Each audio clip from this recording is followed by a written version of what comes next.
হে তরুণ যুবকেরা, হে আমার বন্ধুরা, শুনে রেখে দেন, আপনাকে আমাকে আল্লাহর উপর ভরসা রাখতে হবে। মাল্লাহুল মাওলা ফালাহুল কুল। বান্দা যখন আল্লাহর হয়ে যায়, কুল মাখলুকাত গোলাম হয়ে যায়। মান কানা লিল্লাহি কানা আল্লাহু লাহু। যে বান্দা আল্লাহর হয়ে যায়, স্বয়ং আল্লাহ তাআলা তার হয়ে যান। আপনি যদি আল্লাহর মুখাপেক্ষী হন, ভরসা যদি আল্লাহর উপর করেন, তাওয়াক্কুল যদি আল্লাহর উপর থাকে, আপনার ভয় নাই, কোনো চিন্তা নাই। গায়েবী মাদাত করে আমার আল্লাহ কুদরতি ভাবে সাহায্য আপনাকে করবে। আবু জাহেল আমার নবীর জন্য কুয়া খুঁড়েছিল, করেনি? হ্যাঁ, খালি বলছে মুসলমানদের বাঁশ দেয়া হবে, তাড়ানো হবে মুসলমানদের। যা কিছু হচ্ছে শুধু হইচই চলছে কি না মুসলমানরা জব্দ হবে বেটা। কিন্তু দেখো বাবা, অন্যকে গোল করতে গিয়ে নিজে আত্মঘাতী গোল না খেয়ে যাও। কথা ঠিক না ভুল? হ্যাঁ, এমনি তো সব দেখছি। এই কদিন আগে যে ওই কি একটা এমপি, একটা কি নাম যেন ভুলে, এমএলএ নাকি একটা এমপি, ওই আপনার বনগার ওই দিকে একটু বেশ ধর্মীয় ড্রেস ফেস পরে থাকে, সে কদিন আগে কোরআনেরও নাকি ভুল ধরছিল, বুঝতে পারছেন? এই যুবকেরা জানে কোরআনের ভুল ধরছিল, কি নামটা যেন ভুলে গেলাম। হ্যাঁ, বুঝতে পারছেন? তো সে আবার এতদিন বলছিল ওরে বাপরে মুসলমানদের সব, মানে মুসলিমদের বিরুদ্ধে অনেক বক্তব্য তার। এখন আবার বলছে নাকি যে মতুয়া ভাইয়েরা সব বিপদে পড়ে যাবে, তার আবার মিছিল ফিছিল করছে আবার, বুঝতে পারছেন? দেখো বাবা, এই আত্মঘাতী গোল না হয়ে যায়। হ্যাঁ হ্যাঁ ভাইরা আমার, আবু জাহেল আমার নবীর জন্য কুয়া করে সেই কুয়ায় নিজেই পড়েছিল। আল্লাহ বলছে তোরা আমার হয়ে যান, কিন্তু আমরা দুর্ভাগ্য, আমরা আল্লাহর হতে পারছি না। সমস্যা এখানে। আরে আমরাই তো একমাত্র মালিকের ইবাদত করি, মালিক আমাদেরকে দেখবে না? কিন্তু দুর্ভাগ্য, মালিকের ইবাদত ঠিক মতো করতে পারছি না। যখন গারে সুরে আল্লাহর নবী হযরত আবু বকর সিদ্দিক রাদিয়াল্লাহু তাআলা আনহুকে নিয়ে আত্মগোপন করেছিলেন, জালেমরা গারে সুরের একেবারে দরজা পর্যন্ত পৌঁছে গিয়েছে। ওই গারে সুরে গিয়ে আমি 2 রাকাত নামাজ পড়ে এসেছি, আল্লাহ আমাকে পড়িয়েছে। পাহাড় অনেক উপরে, 4-5 ঘন্টা শুধু উঠতে সময় লাগে, বুঝতে পারছেন? বয়স্ক মানুষ আর পারবে না, তবে অনেক মানুষের মনের জোরে আল্লাহ করিয়ে দেয়, আল্লাহ কবুল করে। হেরা পর্বতে জাবালে নূর, যেখানে ফারিস্তা জিবরাইল আলাইহিস সালাতু ওয়াস সালাম এসেছিলেন, সেই পর্বতে কোরআন মাজিদের প্রথম সূরা আলাকের 5টা আয়াত নাজিল হয়েছিল। কোরআন মাজিদ নাজিল হয়েছিল যে সূরায়, যে পাহাড়ে, যেটাকে বলা হয় জাবালে নূর, হেরা পর্বত, বুঝতে পারছেন? ওই হেরা পর্বতের ওই গুহাতে, জাবালে নূরে পর্বতে, হেরা পর্বতে গারে সুর, গারে হেরা, এই গারে হেরাতে গিয়েও 2 রাকাত নামাজ আল্লাহ আমাকে পড়িয়েছেন, পড়েছি ভাইরা আমার। তো অনেক উঁচুতে গারে সুরে আল্লাহর নবী হযরত আবু বকর সিদ্দিক হুজুরকে নিয়ে আত্মগোপন করেছেন। জালেমরা একেবারে ওই গুহার মুখে চলে এসেছে, ছোট্ট গুহা, ছোট্ট মতো। তা আমার আল্লাহ আমার নবীকে কিভাবে হেফাজত করবে? মাকড়সা গিয়ে জাল বুনে দিল, কবুতর গিয়ে পায়রা গিয়ে ডিম পেড়ে দিল। মাকড়সা গিয়ে জাল বুনে দিল, আর কবুতর সেই জালেতে গিয়ে ডিম পেড়ে দিল। জালেমরা এসে বলছে দেখো এই গুহাতে থাকতে পারে না কি গো? অন্যজন বলে ধর বাবু, দেখছো না মাকড়সার জাল বোনা কবুতর ডিম পেড়েছে, ওখানে আবার কোনো লোক ঢুকে নাকি? লোক ঢুকলে এগুলো থাকে? হতে পারে না। আর ভিতর থেকে আবু বকর হুজুর জালেমদের পাগুলো দেখতে পাচ্ছে, দেখতে পেয়ে আল্লাহর নবীকে বলছেন ইয়া রাসূলুল্লাহ, তো জালেমরা ঘোরাঘুরি করছে হুজুর, পা দেখা যাচ্ছে, এক্ষুনি তো আমাদেরকে ধরে ফেলবে, আর আমরা তো মাত্র 2 জন। আল্লাহর নবী বলছেন বাবা আবু বকর, লা তাখাফ ওয়ালা তাহজান ইন্নাল্লাহা মানা। আমরা 2 জন নয় হে আবু বকর, ভয় নাই, চিন্তা করো না, ভয় পেও না, আমরা হলাম 3 জন, আমাদের সঙ্গে আমার আল্লাহ তাআলা আছেন। সেই নবীর আমরা উম্মত। আমরা যদি আল্লাহর হয়ে যায়, আল্লাহ গায়েবী মাদাদ কোনটা দিয়ে করবেন আমরা জানি না। কিন্তু দুর্ভাগ্য, আমরা এই পর্যন্তই শেষ। মিলাদুন নবীতে মজলিসে অনেক মানুষ বসবো, খাওয়া দাওয়া করবো, বিরিয়ানি, চলে যাব। সকালবেলা থেকে আবার কালকে জোহরের নামাজে যেমন ওই 10 জন পড়ছিল মুরব্বী বুড়ো হাবরা মানুষ, তারাই যাবে, নামাজি আর বাড়ল না। কথা ঠিক না ভুল? ইমাম সাহেব ফজরের নামাজে কজন? বলে মুয়াজ্জিনরা আমি 2 জন। বুঝতে পারছি? সারা জীবন ধরে আমরা হেদায়েত হতে পারছি না, এই জন্য আমাদের উপরে এত মুসিবত। আমরা তো বিশ্বাস করি আল্লাহর হুকুম ছাড়া কোনো কিছু হয় না। কথা ঠিক না ভুল? তাহলে এই যে জালেমরা আমাদের উপর অত্যাচার করছে, এ কি আর আল্লাহর ইচ্ছার ব্যতীত হচ্ছে? আল্লাহ চেয়েছেন বলে হচ্ছে। কারণ আমরা নিজেরা হেদায়েত হয়নি, আমরা বড় বেড়ে গেছি। এই জন্য আমার আল্লাহ জালেমদেরকে ঠিক করে দিয়েছেন, তোদেরকে সাইজ করবো দ্বারা, আর এর বিনিময়ে তোরা কষ্ট পাবি, তোরা অত্যাচারিত হবি, লাঞ্ছিত হবি, তার বিনিময়ে তোদের গুনাহকে আমি মাফ করে তোদের জান্নাতি করব। তাহলে এই যে বিপদ আসছে, এর মধ্যে দিয়েও আমাদের ভালো আছে, কিন্তু এত বিপদ আসতো না যদি আমরা আল্লাহওয়ালা হয়ে যেতাম। হাদিস পাকের মধ্যে এসেছে, মানুষ যখন অন্যায় অত্যাচার পাপাচারে লিপ্ত থাকবে, আখেরি জামানায় আমার আল্লাহ তাদের উপর জালেম বাদশা নিয়োগ করে দেবে। হাদিসের মধ্যে এসেছে। হয়েছে না হয়নি বলে? শান্তিতে আছেন?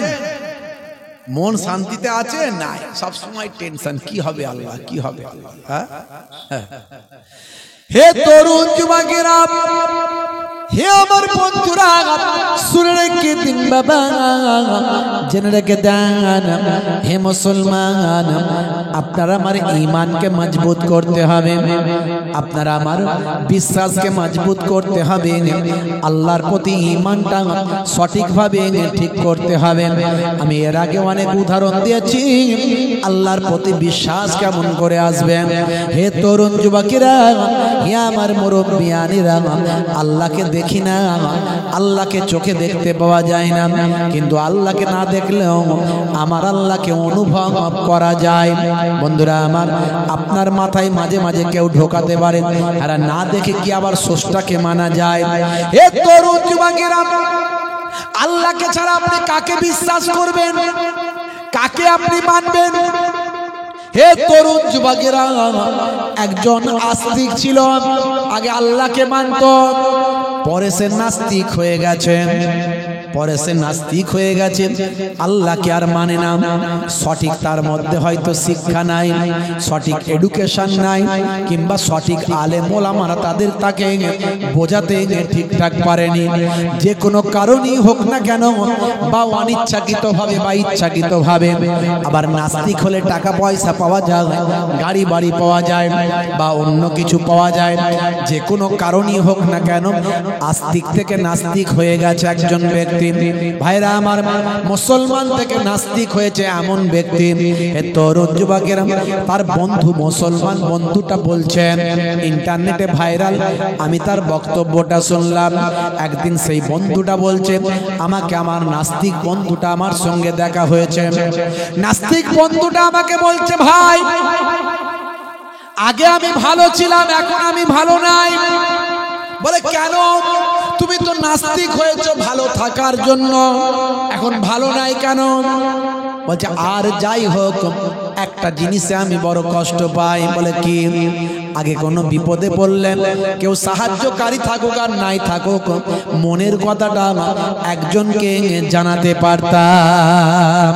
মনের ভিতর বিশ্বাস ছিল আল্লাহ আছেন, আল্লাহ সব ঠিক করবেন। যা কিছু দুঃখ কষ্ট যন্ত্রণা হতো আল্লাহর কাছে বলতাম। আর যখন থেকে আল্লাহকে অস্বীকার করেছি, তখন থেকে ভিতরটা শূন্য, আর মনের দুঃখ যন্ত্রণা জানানোর মতো কেউ না। দেখেছেন ভাইরা আমার, সেই নাস্তিক তার বন্ধুকে বলছে, হে তরুণ যুবকেরা, আল্লাহকে আমরা দেখি না কিন্তু অনুভব করি। কিভাবে? আমি অনেক উদাহরণ দিয়েছি এর আগে, অনেক তথ্য দিয়েছি। ইন্টারনেট সার্চ করবেন 20-25 হাজার বক্তব্য আমার পাবেন। আমি মিস্টার ডিউ ডেভিসের কথা বলেছি, মিস্টার ব্রেইলের কথা বলেছি, আমি ইমামে আজম আবু হানিফা রাহমাতুল্লাহ আলাইহি এবং পাদ্রী সাহেবের উদাহরণ দিয়েছি। অনেক তথ্য আমি তুলে ধরেছি।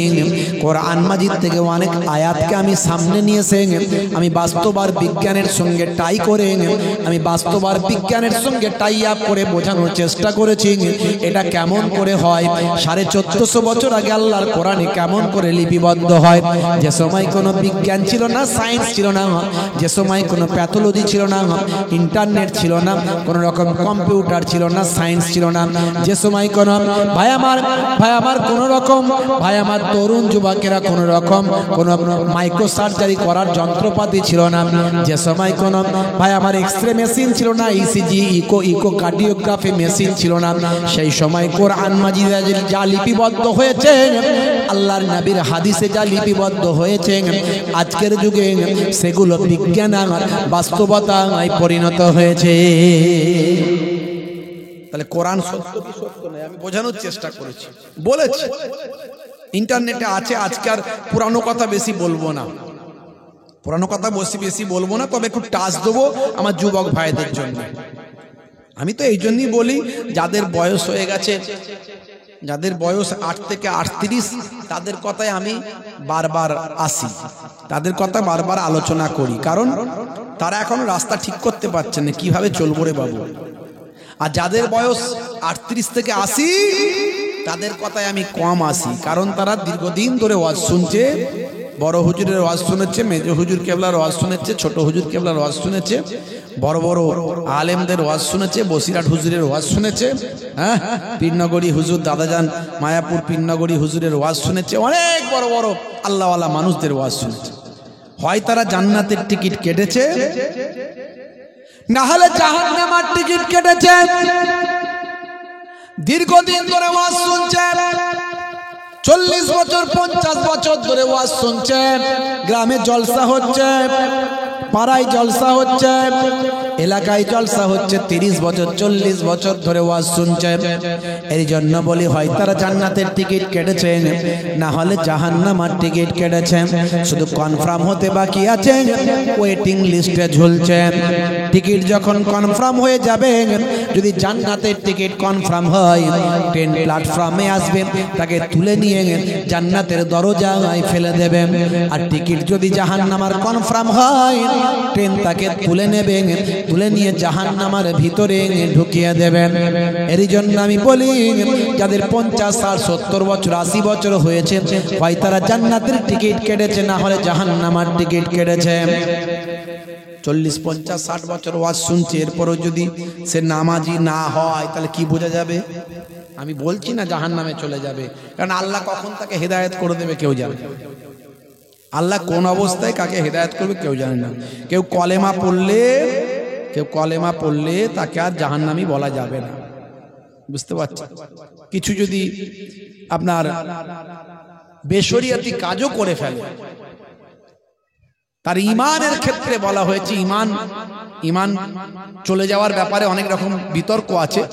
কেউ বাহ্যিক এমন কাজ করলো যার দ্বারা মনে হচ্ছে ইমান চলে গেল, কিন্তু তার অন্তর বলছে না আমি ইমানদার। এই নিয়ে ইমান যাওয়া থাকা নিয়ে অনেক রকম বিতর্ক আছে, ও বিষয়ে আমি যাচ্ছি না, ও ডিসকাসের ব্যাপার, আলোচনার ব্যাপার। তা কোন অবস্থায় আল্লাহ কাকে ক্ষমা করবেন কেউ জানে না। ভাইরা আমার, তরুণ যুবকেরা কিন্তু 50 বছর 60 বছর ওয়াজ শুনেছে, দীর্ঘদিন ধরে জীবনযাপন করেছে, এখনো সে নামাজ পড়েনি। স্বাভাবিক দৃষ্টিতে কি মনে হবে? লোকটা হেদায়েত হয়নি, বেহেদায়েত, তার মানে মল্লি ব্যাস, টিকিট পাকা। এবারে আল্লাহ হঠাৎ করে তাকে পরিবর্তন করলো, সেটা আলাদা জিনিস। কিন্তু একটা আপনার রুলস বলছে, আইন বলছে, ল বলছে, সিচুয়েশন বলছে।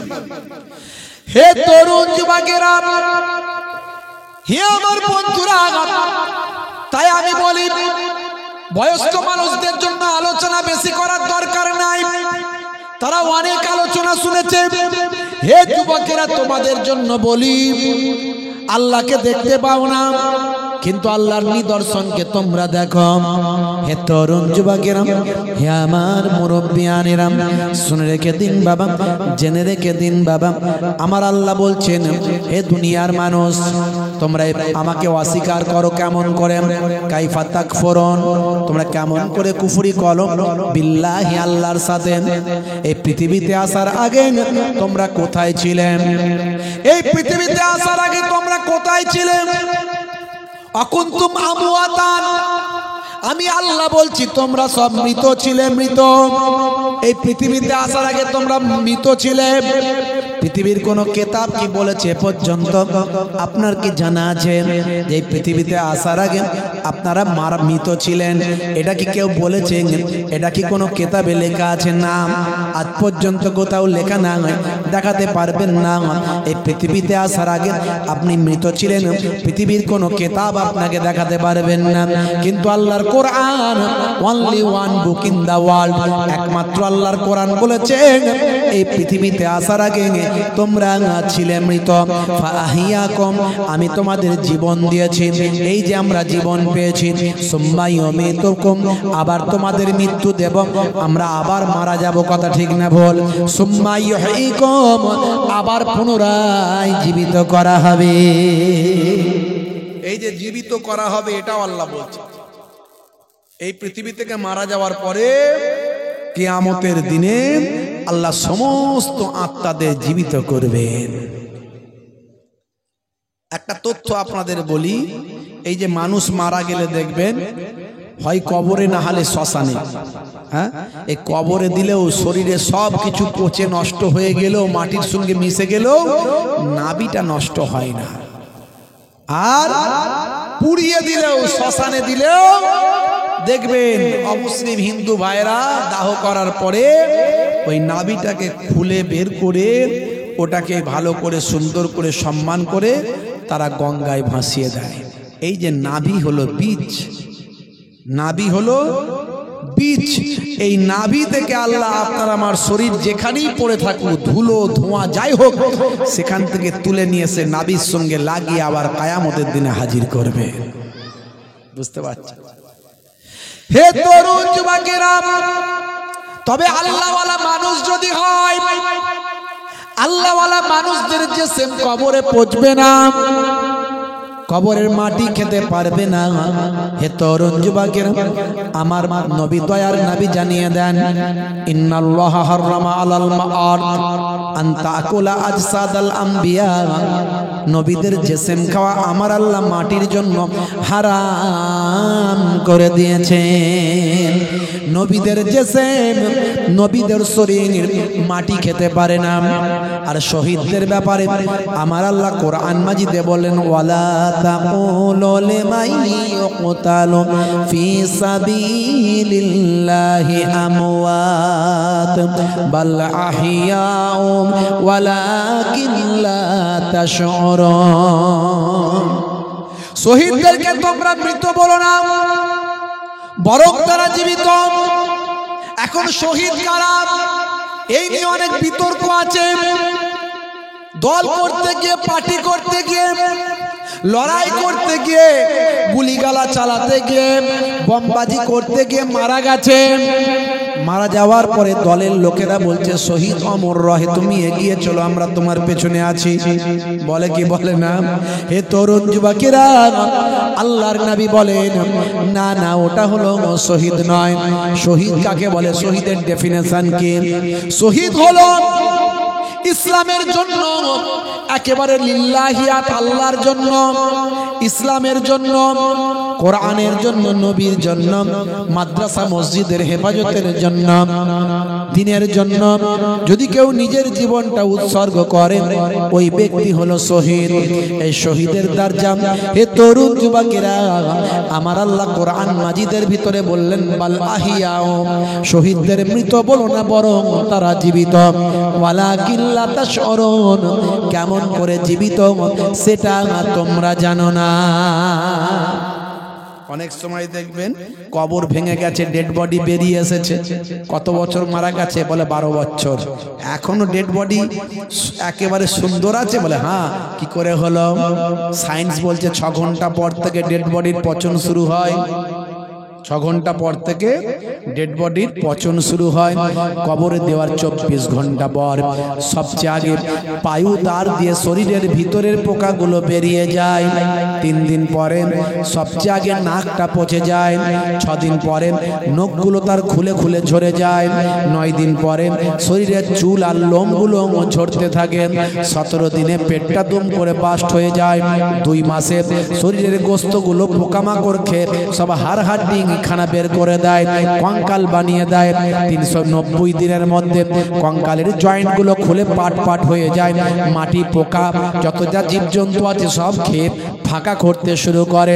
হে তরুণ যুবকেরা, 365 দিনের মধ্যে 1 বছরের মধ্যে কঙ্কালেরও ম্যাক্সিমাম হাড় হাড্ডিগুলো মাটি আর পোকা খেয়ে নেয়। কিন্তু যারা আল্লাহর মাহবুব বান্দা হয়, আল্লাহওয়ালা হয়, শহীদ বান্দা হয়, আল্লাহ বলছেন তাদের জিসমটা জিন্দা জীবিত থেকে যায়। কেমন করে জীবিত সে তোমরা জানো না। जमीन मैली नहीं होती, ज़मन मैला नहीं होता।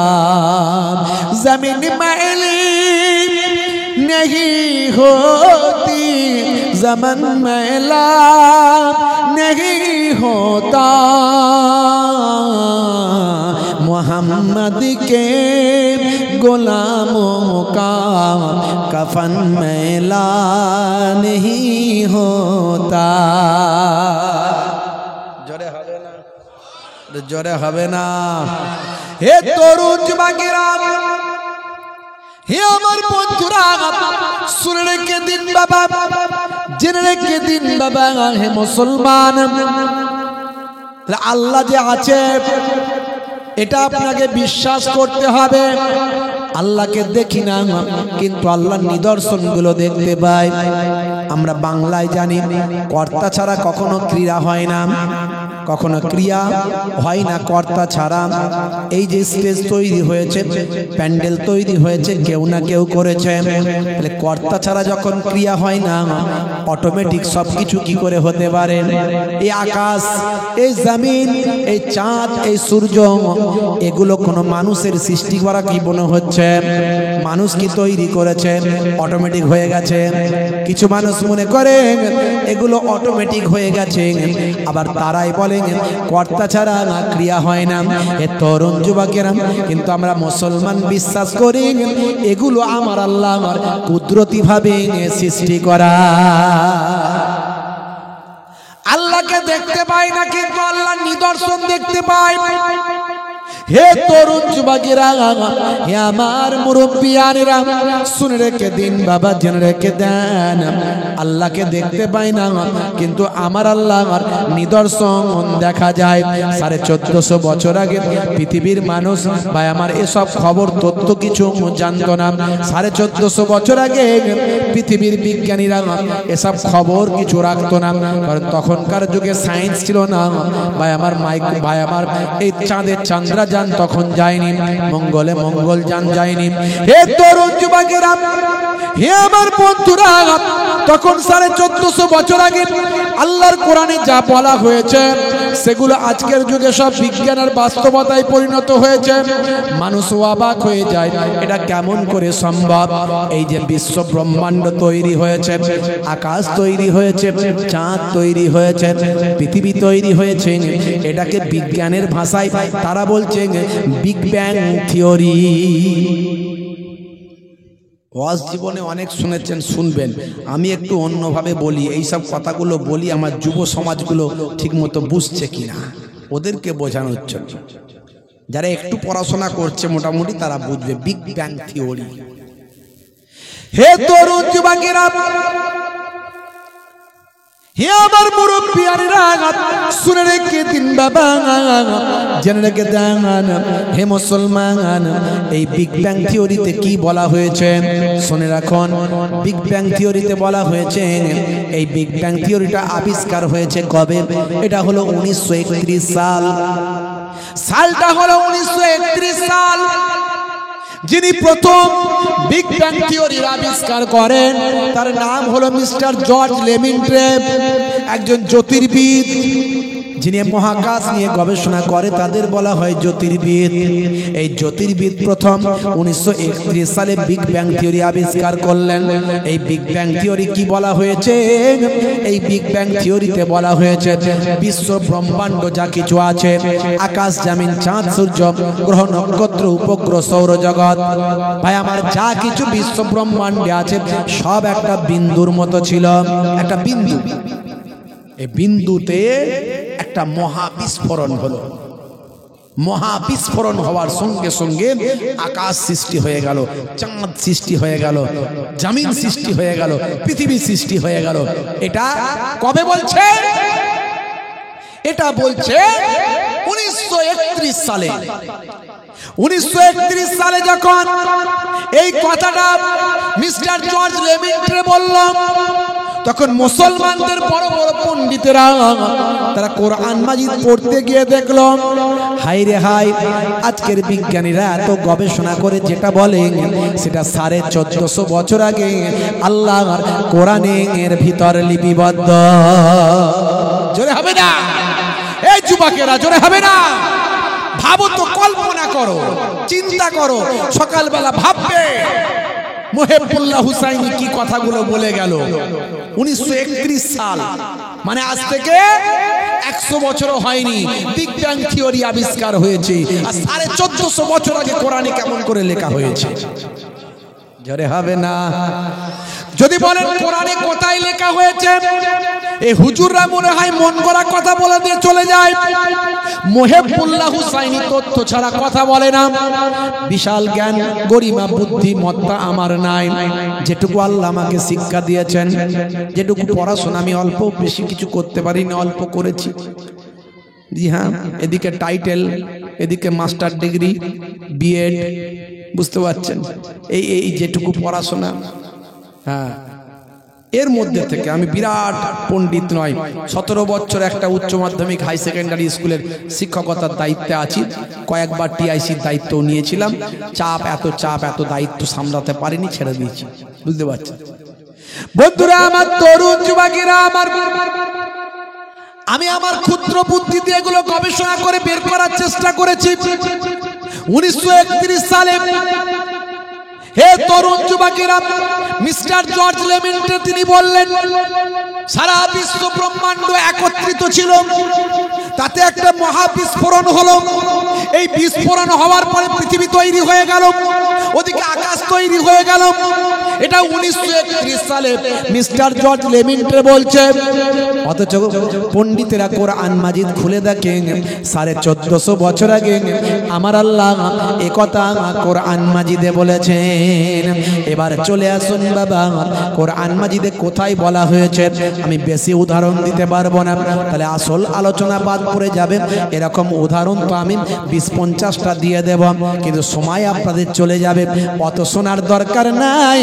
মায়েরা একটা ভাত টিপলেই হাঁড়ির ভাত হয়েছে কিনা বুঝতে পারে, কথা ঠিক না ভুল? আমি একটা উদাহরণ দিলি আপনার বিশ্বাসটা, যদি আপনি ইমানদার হন, একটাতেই আপনার কাফি হয়ে যাবে। এ তরুণ যুবকেরা চলে আসুন এবার কোরআন মাজিদে কোথায় বলা হয়েছে। সূরার নাম সূরা আম্বিয়া, আয়াত নাম্বার হলো 30। এই 30 নাম্বার আয়াত বাড়িতে গিয়ে খুলবেন, আপনার মোবাইল আছে, মোবাইলে কোরআন মাজিদ ডাউনলোড করবেন। এই মোবাইলটা হলো মিনি দাজ্জাল। মোবাইলটা কি? আমরা দাজ্জাল আসবে শুনি তো নাকি, সে আর আমাদের দেখা কপালে আছে বলে মনে হয় না, সে পজিশন এখন আসেনি। আর আল্লাহ না করে, কারণ ঈমান মারাত্মক জিনিস। ঈমান এমন একটা জিনিস, সব ঈমান মানে আমি উদাহরণের আগে দিয়েছি, ঈমান মানে রোল নাম্বার। গোদা বাংলায় বুঝিয়ে দিচ্ছি, ঈমান মানে রোল নাম্বার, ঈমান মানে সিম কার্ড। আচ্ছা বলুন তো, মোবাইলে অনেক অ্যাপ আছে, অনেক কিছু আছে, সিম কার্ড না যদি থাকে কোনো কিছু চলবে? সব বরবাদ, সব বরবাদ। একটা অ্যাপ খুলতে পারবেন না, সব জায়গায় ফোন নাম্বার লাগবে, আর ফোন নাম্বার দিতে গেলে সিম কার্ড লাগবে। সিম কার্ড ছাড়া সব বরবাদ। আরেকটা উদাহরণ দিই, রোল নাম্বার, রোল নাম্বার। আচ্ছা বলুন তো, ছেলেটা অনেক ভালো লিখেছে, সব উত্তর করেছে, রোল নাম্বার লিখতে ভুলে গেছে কিংবা ভুল করেছে, মাস্টার খাতা দেখবে? সব বরবাদ। ঈমান এমন একটা জিনিস, বুঝতে পারছেন? ঈমান, বিশ্বাস, এটা আপনার সবচেয়ে মূল জিনিস। এটাই যদি সামান্য ভাটা পড়ে যায়, তারপরে যতই সে নামাজ পড়ুক, যদি তওবা না করে, ফের যদি কালেমা পড়ে, হ্যাঁ, কালেমা রাদ্দে কুফর না পড়ে, কালেমা পড়ে যদি আবার নতুন করে ইমানদার না হয়, তা সব চলে গেল। কত রকমের লোক দেখবেন, বাপ দুনিয়াদারি করতে গিয়ে, পার্টি পলিটিক্স করতে গিয়ে মুসলমান, হ্যাঁ, ইমানকে সব শেষ করে দিচ্ছে। হাই রে হাই, হাই রে হাই। বলি তো মা মার খাই, আর না বলি তো বা ব্যাং খাই। এই হক কথা ফক করে বললেও আবার বিপদ, বুঝতে পারছেন? বলা যাবে না। আচ্ছা ভাই, আপনি পার্টি করেন, পলিটিক্স করেন, আপনি নেতা হন, মন্ত্রী হন, এমএলএ হন, আপনি বড় সমাজসেবী হন, যাই হন না কেন, আপনি সম্প্রীতি দেখাবেন, অমুসলিম, হিন্দু, খ্রিস্টান, জৈন, বৌদ্ধের সঙ্গে ভালো ব্যবহার করুন, তার বিপদে সাহায্য করুন, তার দায় বিপদে ছুটে যান, তার বাচ্চাটা অসুস্থ আছে, রাতের বেলা কেউ দেখার নেই, আপনি গিয়ে দেখুন, তার টাকা পয়সা শর্ট পড়েছে, আপনি দিন। এটাই তো বড় সম্প্রীতি, কথা ঠিক না বল? তো সম্প্রীতি দেখাতে গেলে মুসলমান ভাইদেরকে গিয়ে পুজো করতে হবে, আর হিন্দু ভাইদেরকে এসে নামাজ পড়তে হবে। আমার বিশ্বাস হয় না, এটা সম্প্রীতি বলে বিশ্বাস হয় না। এটা আবার ভোটের কৌশল, রাজনীতির কৌশল। তো এর থেকে আপনি তার বিপদে গিয়ে দাঁড়ান। একটা অমুসলিম হিন্দু ভাই বিপদে পড়েছে, আপনি তার বিপদ মুক্ত করার চেষ্টা করুন, এটা ইসলাম বলেছে, এটা করো। তুমি তা না করে নিজের ঈমানকে নষ্ট করে দিচ্ছ, তোমার বিশ্বাসকে নষ্ট করে দিচ্ছ। হচ্ছে না, হয়নি ভাই? আখেরি জামানা, ঈমান বাঁচানো বড্ড মুশকিল, কঠিন পরিস্থিতির মধ্যে দিয়ে আমরা যাচ্ছি। কত মানুষ যে বেঈমান হয়ে যাচ্ছে, বলা যাবে না, বললে অসুবিধা আছে, সে বলবো না, বুঝতে পারছেন? হে তরুণ যুবকেরা, হে আমার মুরব্বিয়ানিরা, শুনে রেখে দিন বাবা, 1450 বছর আগে আল্লাহর কোরআন কি বললো শুনুন। সূরার নাম হলো সূরা আম্বিয়া, আয়াত নাম্বার হলো 30। এই 30 নাম্বার আয়াতে আমার আল্লাহ কি বলছেন শুনুন। আমার আল্লাহ বলছেন, বিসমিল্লাহির রহমানির রহিম, আওয়ালাম ইয়ারাল্লাযীনা কাফারু আন্নাস সামাওয়াতি ওয়াল আরদা কানাতা রাতকান ফাফাতাকনাহুমা। জোরে হবে না, জোরে হবে না। আমার আল্লাহ কোরআন মাজিদের ভিতরে বললেন, আওয়ালাম ইয়ারাল্লাযীনা কাফারু, অবিশ্বাসীরা কি লক্ষ্য করে না? অবিশ্বাসীরা কি দেখে না? তারা কি লক্ষ্য করে না? তারা কি দেখে না? আন্নাস সামাওয়াত, নিশ্চয় আকাশ, ওয়াল আরদ, এবং জমিন, কানাতা রাতকান, তারা একত্রিত অবস্থায় ছিল। এই কথাটা আজকের কথা নয়। যে সময় কোন স্টেথিস্কোপ, ব্যারোমিটার, থার্মোমিটার, মাইক্রোস্কোপ, অণুবীক্ষণ যন্ত্র, কোন রকম দূরবীন তৈরি হয়নি, এই কথাটা আজকের নয়, 1450 বছর আগের। হে যুবকেরা, ভালো করে তাওয়াজ্জু করো এই কথাটার উপর। আমার আল্লাহ 1450 বছর আগে বলছেন, অবিশ্বাসীরা কি লক্ষ্য করে না? আকাশ এবং জমিন সব একত্রিত অবস্থায় ছিল, সব মিলিত অবস্থায় ছিল। যেটা জর্জ লেমিন্টে বলছেন 1931 সালে, সেটা 1450 বছর আগে সূরা আম্বিয়ার 30 নাম্বার আয়াতে আল্লাহ বলছেন, আকাশ এবং জমিন সব একত্রিত অবস্থায় ছিল। আমার আল্লাহ বলছেন, ফাফাতাকনাহুমা, আমি আল্লাহ আকাশ এবং জমিনকে পৃথক করে দিয়েছি। জোরে হবে না, জোরে হবে না। তাহলে আকাশ পৃথক হয়ে গেল, চাঁদ, সূর্য, গ্রহ, উপগ্রহ সব চলে গেল, জমিন পৃথক হয়ে গেল। যত ভাই আমার, যত জমিন, যত রকম আর্থ আছে, সব আলাদা হয়ে গেল। বন্ধুরা আমার, যত আলাম আছে, আলামিন আছে, আলাম মানে হলো জগৎ, আলামিন মানে হলো বহু বচন, জগৎ সমূহ।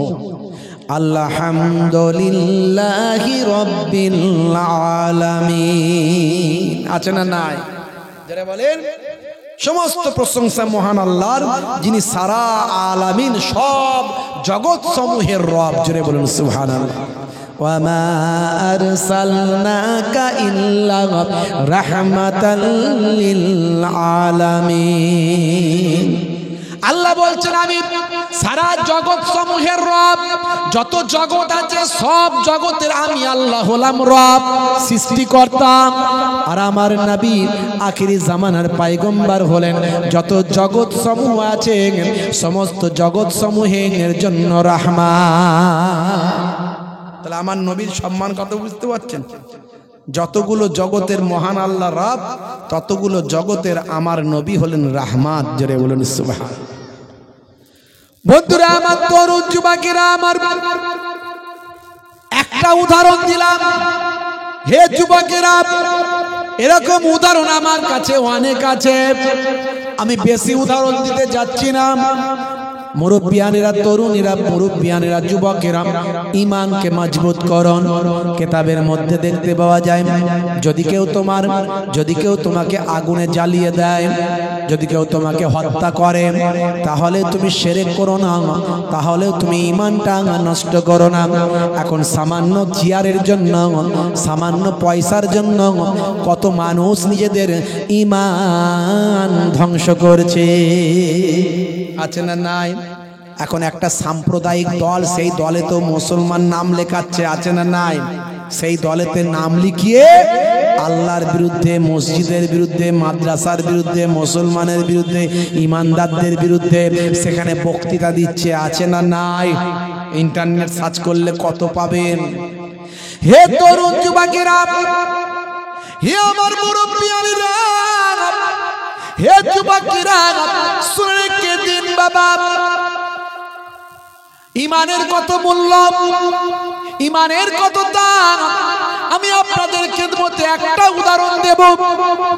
হে তরুণ যুবকেরা, আল্লাহর নবীর একজন চাচা জান ছিলেন। সেই চাচা জানের নাম হলো হযরতে হামজা বিন আব্দুল মুত্তালিব।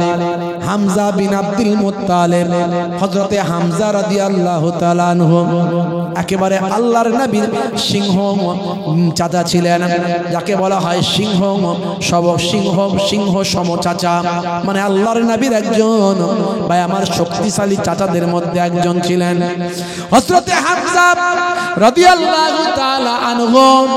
আল্লাহর নবীকে বড় ভালোবাসতেন, প্যার করতেন, মোহাব্বত করতেন বাবা। কিন্তু দীর্ঘদিন আল্লাহর নবীর হাতে হাত দিয়ে কালেমা তিনি পড়েননি। হে তরুণ যুবকেরা, হে আমার মুরব্বিয়ানেরা, আল্লাহর নবী যখন মক্কার জমিনে যখন ইসলামের দাওয়াতটা দেওয়া শুরু করলেন, সেই সময় কুফারেরা আল্লাহর নবীর দ্বীনের দাওয়াতকে বন্ধ করার জন্য বিভিন্ন ষড়যন্ত্র করল। কাবা ঘরের একটা গেট আছে বর্তমানে, সেটা হচ্ছে 51 নাম্বার গেট। 51 number gate. ওই গেট থেকে যদি আপনি ঢোকেন, ওই গেট থেকে ঢুকলে আপনি একটা জায়গা পাবেন, একেবারে কাবা ঘরের ওই ভিতরে একটা জায়গা পাবেন, যেটাকে তৎকালীন যুগে বলা হতো দারুন নাদওয়া, যেটা এখন কাবা ঘরের ওই চত্বর, ওই মসজিদের ভিতরে ঢুকিয়ে নেওয়া হয়েছে। মানে জায়গা বেড়ে গেছে, লোক বেড়ে গেছে, ওটাও ঢুকিয়ে নেওয়া হয়েছে। এই দারুন নাদওয়া মানে হলো কুরাইশদের পার্লামেন্ট, আলোচনা করার জায়গা, নেতাদের আলোচনা টেবিল, যত ষড়যন্ত্র আলোচনা সব ওখান থেকে হবে। আল্লাহর নবীকে হত্যা করার আলোচনা ওখানে হয়েছে। আল্লাহর নবীকে ধরতে পারলে, মারতে পারলে, মেরে ফেলতে পারলে উট পুরস্কার দেওয়া হবে, এই আলোচনা ওখানে হয়েছে। হে তরুণ যুবকেরা, হে আমার বন্ধুরা, শুনে রেখে দিন বাবা, জেনে রেখে দেন। হে মুসলমান, একটু লক্ষ্য করুন, তরুণ যুবকেরা একটু খেয়াল করুন। এই দারুল নাদওয়ায় আলোচনা করেন। আবু জাহিল ছিল দারুল নাদওয়ার পার্লামেন্টের প্রেসিডেন্ট। হে যুবকেরা, হে আমার মুরব্বিয়ানেরা, আবু জাহিলের উপর কেউ কথা বলতে পারে না। সে হলো মক্কার কুরাইশদের হলো নেতা, সরদার। আল্লাহর নবী যখন ওয়াজ করা শুরু করলেন, তখন এই আবু জাহিল পার্লামেন্টে আলোচনা করে ফেলেছে নবীকে বাধা দেওয়া হবে। সে আবার নতুন একটা নাকি ধর্ম নিয়ে এসেছে। আচ্ছা বলুন তো, ইসলাম নতুন ধর্ম না সবচেয়ে পুরানো ধর্ম কোনটা জানেন? আপনারা বলেন। আমাদের মাস্টার সাহেব জানেন, শিক্ষিত মানুষ, উনি বলেছেন সবচেয়ে পুরানো। ঠিকই বলেছেন, ইসলাম ধর্ম সবচেয়ে পুরানো। কিন্তু আমাদের মাঝখানে ছড়ানো হয় এক শ্রেণীর মিডিয়া, এক শ্রেণীর লেখক, তারা লেখে ইসলাম সবচেয়ে কনিষ্ঠ ধর্ম, ছোট ধর্ম, বা সবচেয়ে নবীন ধর্ম, নবীন নবীন নিউ রিলিজিয়াস তারা বলে। না, ইসলাম ইজ এ ওল্ডেস্ট রিলিজিয়ান। ইসলাম ধর্ম হলো সবচেয়ে প্রাচীন ধর্ম। হযরতে আদম নবীর ধর্মের নাম ছিল ইসলাম। ইসলাম সিলমুন ধাতু থেকে এসেছে, যার অর্থ হলো শান্তি। হে তরুণ যুবকেরা, হে আমার মুরব্বিয়ানেরা, সিলমুন থেকে ইসলামের উৎপত্তি, যার অর্থ হলো শান্তি। ভাই আমার, যারা শান্তির ধর্ম মেনে চলে, সেই সিলমুন থেকে এসেছে মুসলিম, মুসলমান। অর্থাৎ যারা এই ধর্ম মেনে চলে, শান্তির বাণী মেনে চলে, তারাই হলো মুসলমান। হযরতে আদম নবী, তিনিও ছিলেন মুসলমান। কোরআন মাজিদ খুলে দেখবেন, ইব্রাহিম নবী থেকে অন্যান্য নবীরা তারা নিজেদের জন্য দোয়া চেয়েছেন, আমার আল্লাহ সারা জীবন যেন আমি মুসলিম হিসাবে জীবন যাপন করতে পারি। হে তরুণ যুবকেরা, ইসলাম ধর্ম বাবা আদম আলাইহিস সালাতু ওয়াস সালাম থেকে এসেছে। আপনি বলবেন, শুনে রাখুন, এই আদম নবী যে আমরা বলি, এর অনেক অস্তিত্ব আছে। এটা একেবারে শুধু আমরাই বলি তা নয়, এটা ইহুদিরাও বলেন, এটা নাসারা খ্রিস্টানরাও বলেন। আমরা বলি আদম, তারা বলে অ্যাডাম। আমরা বলি মা হাওয়া, তারা বলে ঈব। আমরা বলি দাউদ, তারা বলে ডেভিড। আমরা বলি সুলাইমান, তারা বলে সুলেমান।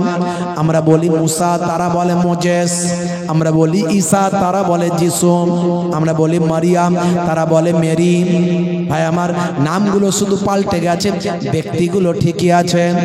এই যে তাওরাত, তাওরাত বলি, মুসা নবীর কাছে নাজিল হয়েছিল তাওরাত, আসলে তারা বলে তোরা। এই যে ইহুদিরা মুসা নবীর ধর্ম মেনে চলে, তারা বলে তোরা। কিন্তু ধর্মটা পরিপূর্ণভাবে মানলে তারা তো আর খারাপ হতো না। এই যে ৭০,০০০ মানুষকে তারা ভাই আমার শহীদ করে দিয়েছে। এত বড় তারা জালেম, এত বড় জালেম। যুদ্ধ বিরতি হওয়ার পরে এরাও তাদের ভাই আমার ওই সমস্ত যাদেরকে আটকে রেখেছিল তাদেরকে ফেরত দিয়েছে। ইন্টারনেটে ভাইরাল, যখন মুসলিমরা ফেরত দিচ্ছে, তখন ওই যুদ্ধবন্দী যারা ছিল তারা এদের কপালে চুমু খেয়ে যাচ্ছে। অর্থাৎ এরা জামাই আদরের মতো সম্মান করে রেখেছিল তাদেরকে। আর তারা যখন ফেরত দিচ্ছে, তারা হাড় গোড় ডেড বডিগুলো বস্তায় বন্দি করে ফেরত দিচ্ছে। এমনকি যতগুলো বেঁচে ছিল তাদেরকে মেরে হত্যা করে এদের কাছে ফেরত দিচ্ছে। তারা যে বর্বর, তারা যে অসভ্য, এটা তার প্রমাণ। কিন্তু হযরতে মুসা নবীর উম্মত অসভ্য ছিল না, কিন্তু পরবর্তীকালে এরা বদলে গিয়েছে। এরা মুসা নবীর কাছে এসেছিল যে তাওরাত, সে তাওরাতকে পাল্টে ফেলেছে। এর জন্য আমার আল্লাহ কোরআন মাজিদ নাজিল করেন যাতে কেউ পাল্টাতে না পারে। এর জন্য কোরআন মাজিদ মুখস্থ করার অনুমতি দিয়েছে। কোনো কিতাব মুখস্থ করার সিস্টেম নাই। দেখান একটা পৃথিবীতে দেখান only one book in the world, একটা বই দেখান যে বইটা মুখস্থ করার সিস্টেম আছে। পৃথিবীতে কোনো বই পুরোপুরি কেউ মুখস্থ করে প্রচলন আছে? একজন কেউ কোনো একটা কিতাব মুখস্থ করে ফেললো আলাদা ব্যাপার, হাজার হাজার লক্ষ লক্ষ কোটি কোটি মানুষ মুখস্থ করছিলাম আছে নাকি? Except only one book in the world. His name is Quran. জোরে বলুন সুবহানাল্লাহ। হে তরুণ যুবকেরা, হে আমার মুরব্বিয়ারা, শুনে রেখে দিন বাবা, জেনে রেখে দেন। হে মুসলমান, একটু লক্ষ্য করুন তরুণ যুবকেরা, হে আমার মুরব্বিয়ারা, শুনে রেখে দিন বাবা, জেনে রেখে দেন মুসলমান। একটুখানি খেয়াল করুন বাপ, একটুখানি লক্ষ্য করুন। হযরতে মুসা নবী এসেছিলেন, দ্বীনের দাওয়াত দিয়েছিলেন। হযরতে দাউদ নবী এসেছিলেন, দ্বীনের দাওয়াত দিয়েছিলেন। তারা ইসলাম মেনেছিলেন, তারা সব মুসলিম ছিলেন। কিন্তু পরবর্তীকালে তারা তাদের উম্মতদের মধ্যে বায়ামাত তারা বিকৃত করে ফেলেছে। তারা নিজেদের ধর্মকে পাল্টে ফেলেছে, নিজেদের স্বার্থ সিদ্ধির জন্য তারা বদলে ফেলেছে। কিন্তু ইসলামকে আর বদলাতে কেউ পারে না, কোরআন মাজিদকে কেউ পাল্টাতে পারে না, কারণ কোরআন মাজিদ মুখস্থ করার সিস্টেম হয়েছে। হে তরুণ যুবকেরা, হে আমার বন্ধুরা, শুনে রেখে দিন বাবা, আল্লাহর নবীর ওই প্রিয় চাচাজি, তিনি বাবা তার পূর্বপুরুষের ধর্ম মেনে চলতেন, কিন্তু নবী পাককে বড় ভালোবাসতেন। হযরতে হামজা রাদিয়াল্লাহু তাআলা আনহু, আল্লাহর নবীর এই চাচাজি বা আমার আর আবু তালিব চাচাজি, সবাই দয়ার নবীকে ভালোবাসতেন। দয়ার নবী ছোট থেকে কোনোদিন মিথ্যা কথা বলেননি, কারোর সঙ্গে খারাপ ব্যবহার করেননি, অত্যাচার করেননি, জুলুম করেননি, কোনোদিন কটু বাক্য কাউকে প্রয়োগ করেননি। সেই নবী সারাটা জীবন শান্তির কথা বলেছেন, সারাটা জীবন ভ্রাতৃত্বের কথা বলেছেন। এমনকি মৃত ইহুদির লাশ যখন নিয়ে যাওয়া হয়, আল্লাহর নবী কি আখলাক, কি চরিত্র দেখিয়েছেন। যারা আজকে নবী পাকের চরিত্রের দিকে আঙুল তোলে, তাদের আমি অনুরোধ করব, সবই নয়, আপনার নবী পাকের জীবনী নিয়ে পড়াশোনা করুন, আল্লাহর নবীর জীবন জিন্দেগি নিয়ে একটু রিসার্চ করুন, গবেষণা করুন। আল্লাহর নবী পরধর্মে কখনো অসহিষ্ণুতা দেখাতে বলেন না, অন্যের ধর্মের উপর খারাপ আচরণ করতে নিষেধ করেছেন। তবে হ্যাঁ, ইসলামে এত যুদ্ধ, আপনি বলবেন এতগুলো যুদ্ধ তাহলে কেন ইসলামে? হ্যাঁ, যেখানে অন্যায় হয়েছে আল্লাহর নবী নিষেধ করেছেন অন্যায় বন্ধ করো। অন্যায় বন্ধ করার জন্য, মানুষকে বাঁচানোর জন্য সেই জায়গা তৎকালীন যুগের ক্ষমতাশালীদের সঙ্গে ইসলামের লড়াই হয়েছে। আর বেশিরভাগ সবকটাই প্রায় যুদ্ধে আমার আল্লাহ ইসলামের জয় দিয়েছে। ইসলাম কোনোদিন আগে বেড়ে কারোর উপর যুদ্ধ করতে যায় না। অন্যায় করছে, ইসলাম বাধা দিয়েছে, নবী বাধা দিয়েছে। মানুষকে মারা যাবে না, মানুষের উপর জোর জুলুম করা চলবে না। আমাদের নবী শিখিয়ে দিয়েছেন, ক্ষমতা থাকলে হাত দিয়ে প্রতিবাদ করো। আমাদের চোখের সামনে যে অপরাধগুলো হচ্ছে, আমাদের হাত দিয়ে প্রতিবাদ করার ক্ষমতা আছে? হাত দিয়ে প্রতিবাদ করতে গেলে পুলিশ কেস হবে, থানায় যাবে, জেল হবে, জরিমানা হবে। দেখা গেল যে অন্যায় করেছিল সে বেঁচে গেল, আর তুমি ঢুকে রয়ে গেলে। কথা ঠিক না বুঝ? এ ভয় তো আমাদের ভিতরে তৈরি হয়েছে, আমরা প্রতিবাদ করতে পারি না। তাহলে কি করব? মুখ দিয়ে ইসলাম শিখিয়ে দিয়েছে, কোনো চিন্তা নাই। আপনি ইসলাম যদি মেনে চলেন, আপনি পরিপূর্ণভাবে যদি মানার চেষ্টা করেন, আপনার কোনো চিন্তা নেই। দুনিয়াতেও বাঁচবেন, আখেরাতেও বাঁচবেন। ক্ষমতা থাকলে মুখ দিয়ে প্রতিবাদ করো, এই বাবু এটা ঠিক করছো না, অন্যায় করছো, বন্ধ করো এসব অন্যায়, বলতে পারে। সেটাও বলার ক্ষমতা নাই, তাহলে কি করবেন? মনে মনে ঘৃণা করবেন, মনে মনে ঘৃণা। এটা ঘৃণা, মনে মনে ঘৃণা, সেখানে থাকবেন না, চলে যাবেন। এটা প্রতিবাদ, বুঝতে পারছেন? কিছু মানুষ বলে না, এই হুজুরদের সবাইকে প্রতিবাদ করতে হবে, শুধু রাস্তায় নিয়ে পড়তে হবে, লড়াই করতে হবে, এই করতে হবে। ইসলাম বলেছে নাকি বিশৃঙ্খল পরিবেশ তৈরি করতে? ইসলাম তুমি বুঝো না, তোমার সে জ্ঞান নাই। তুমি মনে করো মনে হয় শুধু ইসলাম মানে মারামারি নাকি? সারা পৃথিবীতে শান্তি প্রতিষ্ঠা করেছে ইসলাম, সারা পৃথিবীতে শান্তি প্রতিষ্ঠা করেছে ইসলাম। ইসলাম শব্দের অর্থই হলো শান্তি। আর তুমি অশান্তির কথা বলছো কি করে? বন্ধুরা আমার, তরুণ যুবকেরা আমার, মুরব্বিয়ানেরা আমার, না এখন সব রাজনীতি করতে হবে, সব এখন রাজনীতি না করলে এখন শান্তি প্রতিষ্ঠা হবে না, সব রাজনীতি করতে হবে, এই করতে হবে। ভাই, রাজনীতি করতে বারণ করছি না, করুন না, করতে তো বারণ করিনি। যে করে না তার উপরে জোর করবেন না। সে করছে না মানে যে সে ভুল করছে তা নয়, তা নয়। আপনি রাজনীতি যদি ইমানদারির সঙ্গে করতে পারেন ভালো, আর যদি ইমানদারির সঙ্গে করতে না পারেন, যদি সেখানে আপনার স্বার্থ থাকে, গদি, চেয়ার, পয়সা, ক্ষমতা, সেটা আল্লাহর জন্য হলো না দুনিয়ার জন্য হলো? কোনটা যারে বলেন? আচ্ছা, আমাদের এখানে যেসব রাজনীতি হয় এখন আল্লাহর জন্য হয় না দুনিয়ার জন্য হয়? জোরে বলেন। তাহলে হুজুররা সব রাজনীতি করবে নাকি? সব হুজুর রাজনীতি করবে?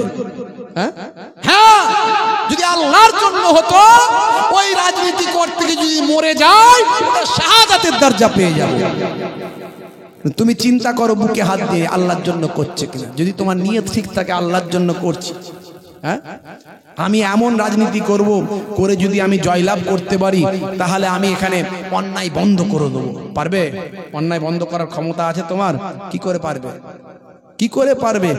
বাংলাদেশ পাশে, বাংলাদেশ 90% মুসলমান কম বেশি, সেখানে তারা এখনো ঠিক করতে পারে না। যত গোলমাল সব বাংলাদেশে। নাস্তিক আমাদের এখানে কটা নাস্তিকের নাম আপনি জানেন? যত নাস্তিক সব বাংলাদেশে। এই তাসলিমা নাসরিন, আসাদ নূর, সব নাম শুনেছেন? ভয়ঙ্কর ভয়ঙ্কর নাস্তিক। সমাজের ভিতরে এরা কোটি কোটি টাকা বিদেশ থেকে নিয়ে শুধু একটাই ওদের কাজ, ইসলামের বদনাম করো। পৃথিবীতে তো শত শত ধর্ম আছে, শত শত ধর্ম আছে। এই নাস্তিকদের মুখে, তাসলিমা নাসরিনের মুখে অন্য ধর্মের বিরুদ্ধে কোনোদিন বলতে শুনেছেন? বলেন। একটাই ধর্মের বিরুদ্ধে বলে। কেন? কারণ সবাই জানে ইসলাম সত্য, নবী সত্য, কোরআন সত্য। এই সত্যটাকে মিটিয়ে দাও। চুরি হয় কোথায়? সোনার দোকানে না সবজির দোকানে? কোথায় বলেন? চুরি কোথায় হয়? জোরে বলেন। সোনার দোকানে চুরি হয়। হ্যাঁ, কিন্তু বাবা সোনার দোকান যদি তালাতালি ভালো করে, সিন্দুক ফিন্দুক ভালো করে লাগানো থাকে, চোরের বাপেরও ক্ষমতা নাই ঢুকতে পারবে। কথা ঠিক না বল? আর এখন আবার সিসিটিভির সিস্টেম, কে চুরি করছে সব ধরা পড়ে যাবে, তাই না বাপ? বন্ধুরা আমার, তরুণ যুবকেরা আমার, মুরব্বিয়ানেরা আমার, আখেরি জামানা, ইমান বাঁচানো বড্ড দায়। আপনি রাজনীতি করছেন, করুন না বাপ, করুন, করতে বারণ করিনি। যে করছে তাকে করতে দিন, সততার সঙ্গে করুক, ভদ্রতার সঙ্গে করুক, কিন্তু রাজনীতি মানে ইমান নয়। এই কথাটা আমি আগেও বলেছি। ভারতবর্ষের রাজনীতি মানে ইমান নয়। আপনি এটাকে মনে করবেন না আমার ইমান। নেতার জন্য আপনি জীবন দিয়ে দিচ্ছেন। এই যে 2026 সাল সামনে, বিধানসভা ভোট আসছে, সব দলের সিপিএম, তৃণমূল, কংগ্রেস, আইএসএফ, আরো যা যা আছে সব দলের, খালি বিজেপিতে একটু কম আছে, সেখানেও আছে। বিজেপি মাদ্রাসা ভেঙে দিচ্ছে, মসজিদ ভেঙে দিচ্ছে, হ্যাঁ, আমার ইসলামের বিরুদ্ধে কটূক্তি করছে। হ্যাঁ, উত্তরপ্রদেশে আমার নবীর এতে কি বলে, ওই যে নবী দিবসের মিছিল, শান্তি মিছিল, ভাই মিছিল কি লোকে করে না নাকি? নবী দিবসের মাস, আমার নবীর জন্ম মাসে তারা মিছিল করেছে, দুটো ব্যানার টাঙিয়েছে, সে ব্যানার ছিঁড়ে ফেলে দিয়েছে, পুড়িয়ে দিয়েছে, কেস দিয়েছে, তাদের উপরে বুলডোজার তাদের ঘর ভেঙে দিয়েছে, ব্যানার টাঙানোর জন্য ঘর ভেঙে দিচ্ছে। হ্যাঁ, দেখুনি নামাজিরা সপ্তাহে জুম্মার দিন একদিন, এই রাস্তায় মাঝে মাঝে ভিড় বেশি হলে একদিন আর দিন একটু দু চার কাতার হয়ে যায়, তাই তো নাকি? তাই যেন জ্বালা পোড়ায় অস্থির হয়ে গেল। হ্যাঁ, আর সারা দেশে দেখুন, যে যার ধর্ম যখন হয়, এই পুজো পার্বণ যখন হচ্ছে, মাসের পর মাস চলছে, হ্যাঁ, এই যে খ্রিস্টানদের যখন আপনার ওই বড়দিন হচ্ছে, তখন দিনের পর দিন চলছে রাস্তাঘাটে প্রোগ্রাম। আর মুসলমানদের শুক্রবারে একদিন 10-15 মিনিটের জন্য যদি নামাজে বাইরে বেরোয়, আপনারা দেখেছেন ভাইরাল হয়েছে, বুটে করে পুলিশ এসে নামাজিকে মারছে, হয়েছে না হয়নি? এরকম কত দেখবেন, কত দেখবেন। অথচ মুসলমান এত কিছু জেনেও খালি পয়সার জন্য আর চেয়ারের জন্য এইরকম সাম্প্রদায়িক দলের সঙ্গে হাত মেলাচ্ছে। যদি হাত মেলায় তার ঈমান থাকবে? আমি আপনাদের যে প্রশ্ন রেখে দিলাম, থাকবে? অত সহজ নয়, অত সহজ নয়। আপনি রাজনীতি করুন, এই জন্যই বলি রাজনীতিটাকে ঈমান মনে করে নেবেন না। এটাকে ইসলামিক রাজনীতি হচ্ছে নাকি? ইসলামিক রাজনীতি যেখানে আছে, বর্তমানে আফগানিস্তানে আছে, বর্তমানে আফগানিস্তানে আছে। সম্ভবত কাল না পরশুদিন আফগানিস্তানে একজন ব্যক্তিকে, ভাই আমার, সমস্ত সকলের সামনে ফুটবল মাঠে ক্রীড়া প্রাঙ্গণে ক্রীড়া মাঠ মানে খেলার মাঠেতে প্রকাশ্য তাকে হত্যা করা হয়েছে। কি করেছিল? একটা গর্ভবতী নারীকে সে হত্যা করেছিল এবং তার ফ্যামিলিকে, তার স্বামীকে হত্যা করেছিল। সেই লোকটা তাকে প্রকাশ্য তাকে হত্যা করেছেন। মানে এটা হলো ইসলামের আইন। ইসলামের আইন সারা পৃথিবীতে কম বেশি 200খানা দেশ আছে। দেশগুলোর মধ্যে 57খানা বা 60খানা, 57খানা ওআইসি আর 57খানারও বেশি আরো মুসলিম দেশ। এই এতগুলো মুসলিম দেশের মধ্যে যদি একটা দেশে আপনি 90% 95% ইসলাম মেনে চলে, সেটা হলো আফগানিস্তান বর্তমানে। তা আবার ক বছর থেকে? 4 বছর থেকে ক্ষমতা পেয়েছে তারা। 2021 সাল থেকে ক্ষমতা পেয়েছে। এরা 40 বছর অন্যর গোলামিতে থাকতে হয়েছে। সোভিয়েত ইউনিয়নের আন্ডারে ছিল, 20 বছর আমেরিকা শাসন করেছিল। কিন্তু এদের ইমানি শক্তি এমন, সব বড় বড় দাড়ি, নামাজি, পাগড়িওয়ালা, জুব্বাওয়ালা, কোনো পরমাণু বোমা নাই, কোনো পিস্তল নাই, কিছু নাই। সেই নবীর যুগে ওহদের ময়দানে মাত্র 6খানা 8খানা তলোয়ার, 313 জনের ভিতরে ওহদে বদরের যুদ্ধে 313 জনের মধ্যে 6টা না 7টা তলোয়ার। বাকি নবীর সাহাবীদের কাছে কি আছে? 1000 কুফারদের সঙ্গে যুদ্ধ করতে যাচ্ছে, হাতে তলোয়ার নাই, 6 জনের কাছে তলোয়ার। বাকিগুলো কই? বাকি কি আছে? সব খাজুর গাছের লাঠি, খাজুর গাছের লাঠি নিয়ে যুদ্ধ করতে গেছে। ওই লাঠি কি আল্লাহ কুদরতি ক্ষমতায় ইমানি শক্তিতে তলোয়ার বানিয়ে দিয়েছে। যেখানে মেরেছে কচু কাটা হয়ে গেছে। বুঝতে পারছেন? ইমানি শক্তি। এই আমেরিকা 20 বছর পৃথিবীর দাদা, 20 বছর লড়াই করে যখন পালিয়ে যাচ্ছে আফগানিস্তান থেকে, তখন যাবার সময় অস্ত্র নেওয়ার মতো ফুরসত পায়নি, সব রেখে দিয়ে ক্যাঁচা মেরে ছুটেছে। আপনারা দেখেছেন, সব মালকড়ি সব পড়ে আছে, ওগুলো আবার এরা বাগিয়ে বুগিয়ে নিয়েছে সব, বলে এগুলো আমাদের অ্যাসেট সম্পদ। বুঝতে পারছেন? তাহলে সেই আফগানিস্তানের অরিজিনালি ইসলাম চলে। রাজনীতি হচ্ছে ওইটা, ওই ইসলাম যেখানে অন্যায় নাই। 2024 সালে একটা মাত্র ধর্ষণের ঘটনা ঘটেছে। 2024 সালে ইন্টারনেট সার্চ করুন, ওখানে দেওয়া আছে। তাই আমি বলছি, একটা ধর্ষণের কেস ঘটেছে, তার জন্য তাকে তারা কি করেছে? পাথর নিক্ষেপ করে সকলের মাঝখানে হত্যা করে দেখিয়ে দিয়েছে। এই হচ্ছে ইসলামের আইন, এই রাজনীতি ইসলামের রাজনীতি। আর এখানে আমরা কি রাজনীতি করছি?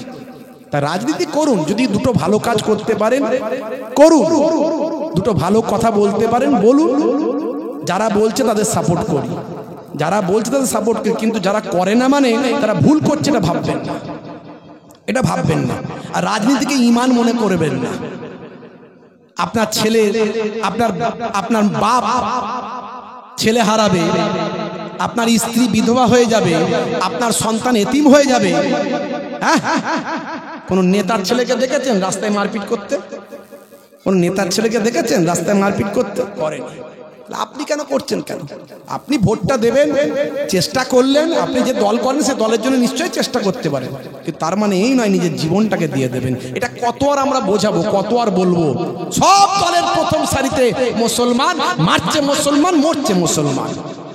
না, আর নয়, আর নয়। যদি বাঁচতে চান, আমি আপনাদের আবারও বলছি, এগুলো করবেন না।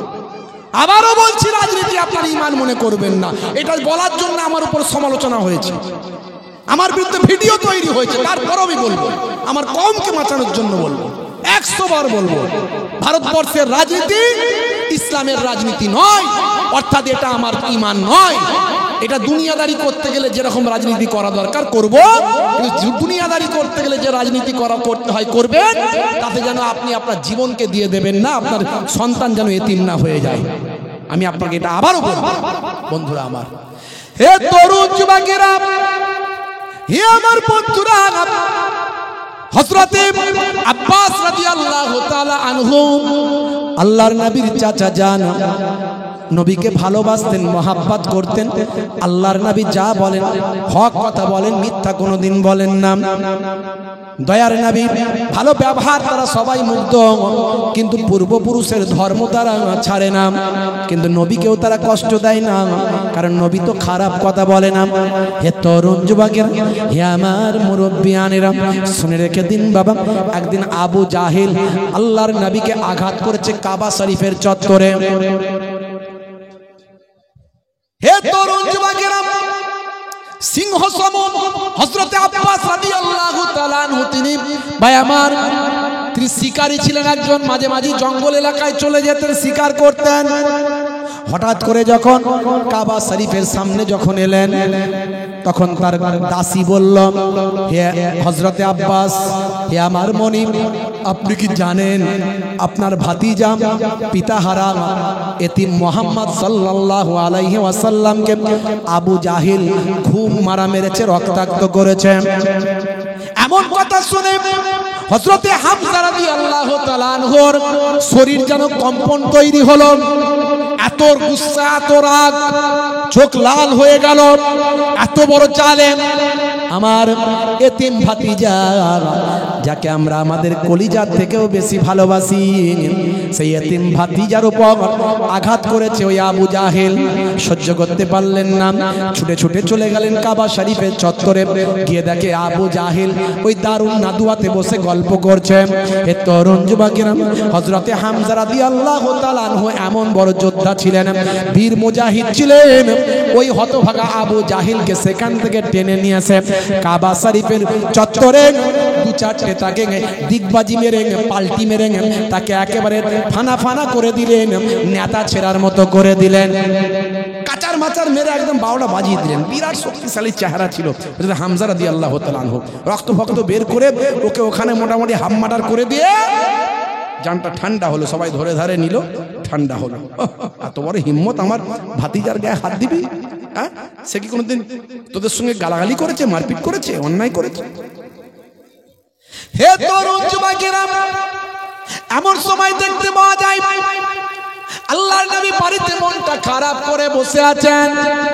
দয়ার নবীর কাছে গিয়ে হযরতে হামজা রাদিয়াল্লাহু তাআলা আনহু বলেন, বাবা মুহাম্মদ, ও আমার কলিজার টুকরা ভাতিজা মুহাম্মদ, আমি সব শুনেছি বাবা, তোমার মনের দুঃখ কি আছে জানি, যে জন্য তোমার এত দুঃখ।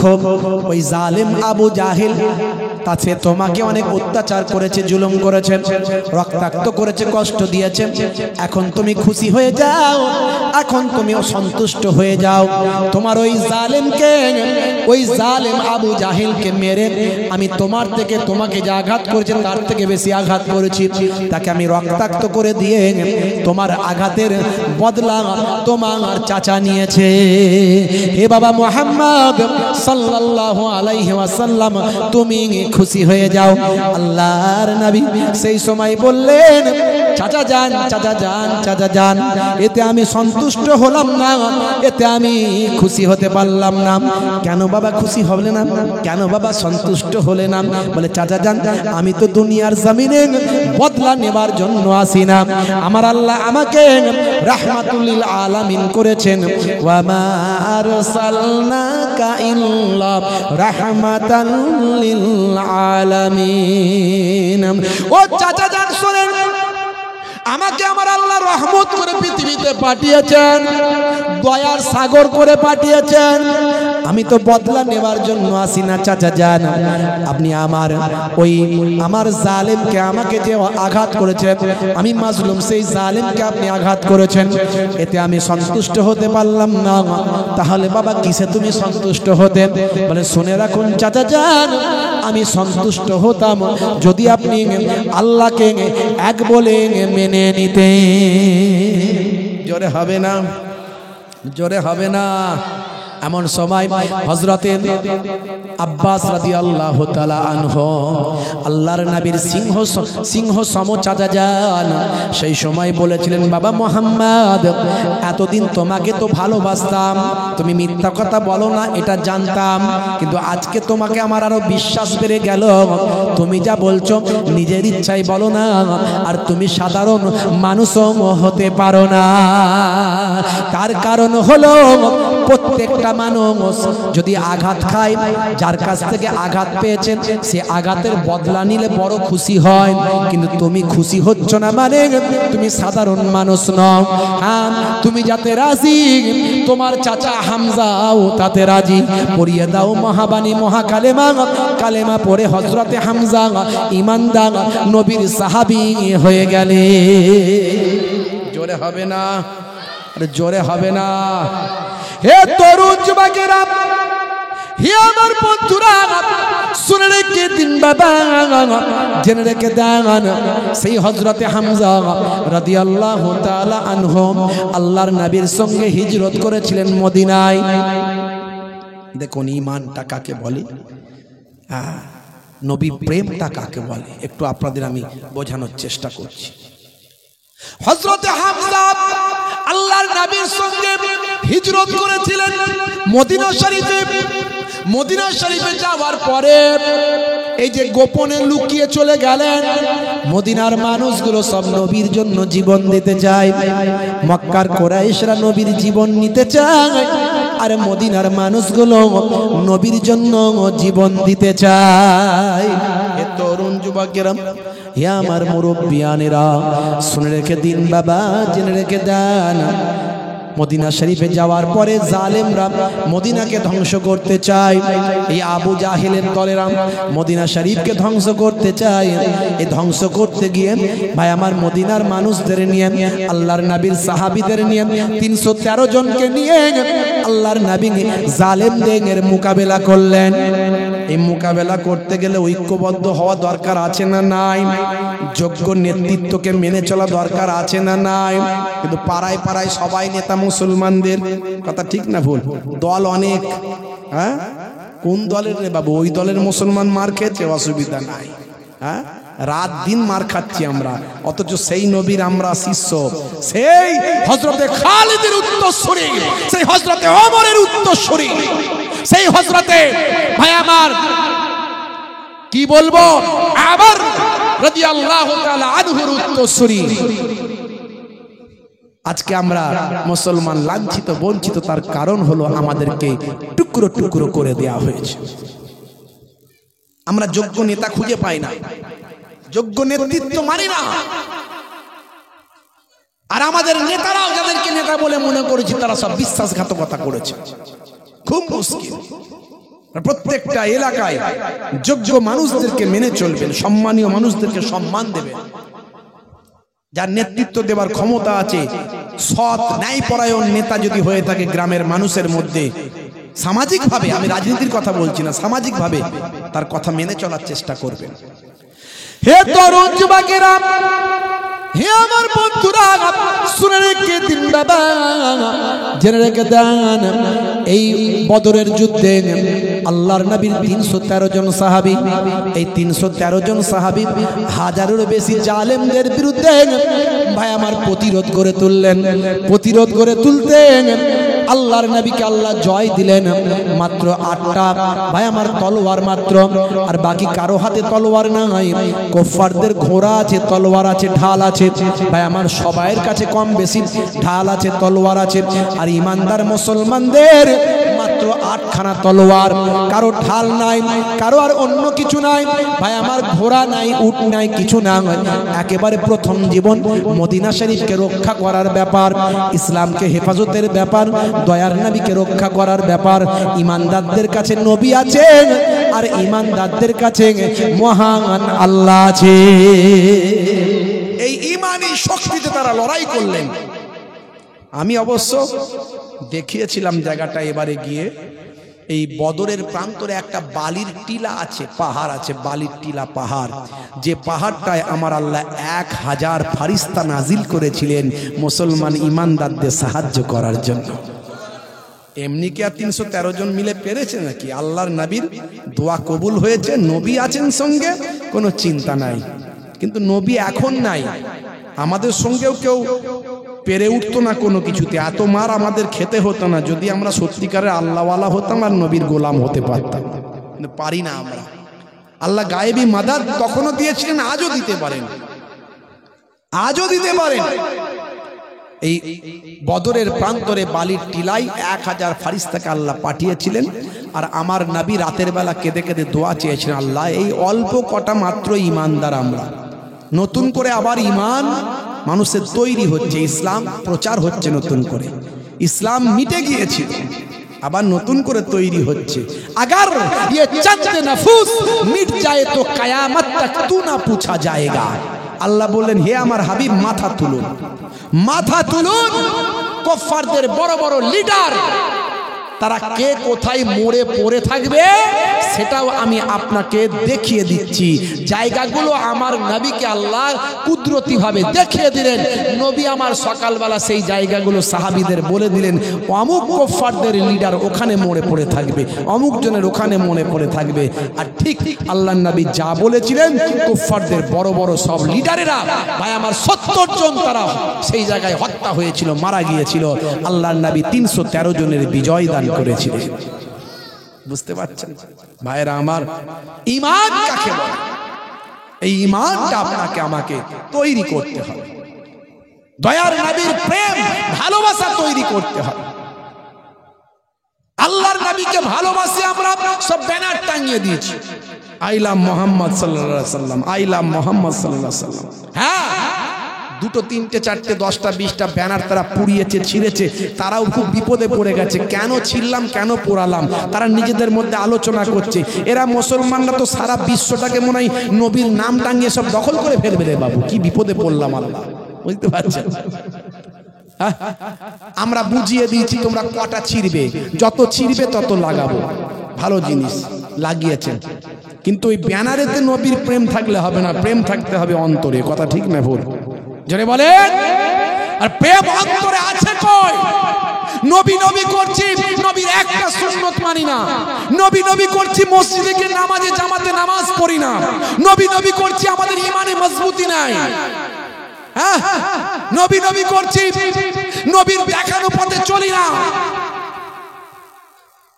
মান হাব্বা সুন্নতি ফাকাদ আহাব্বানি ওয়া মান আহাব্বানি কানা মাই ফিল জান্নাহ। যে আমার সুন্নতকে ভালোবাসলো সেই তো আমি রাসূলকে প্রকৃত ভালোবাসলো। আর যে আমি রাসূলকে প্রকৃত ভালোবাসলো, দয়ার নবী বলেন সে আমার সঙ্গে জান্নাতি হয়ে গেল।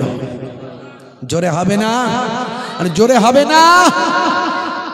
নিশ্চয় ব্যানার টাঙিয়েছেন নবীর নামে, নবী প্রেম করেছেন, ভালোবাসা দেখিয়েছেন। প্রতিজ্ঞা করুন, আজ থেকে নামাজ ছাড়বো না। যে নামাজের জন্য আমার নবী এত কষ্ট পেয়েছে।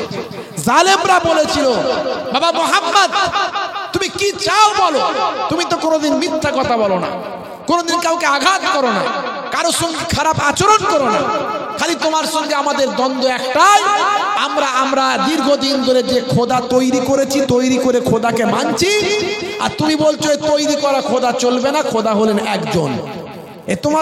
তোমার সঙ্গে আমাদের এটাই দ্বন্দ্ব। বাবা এটা বন্ধ করে দাও।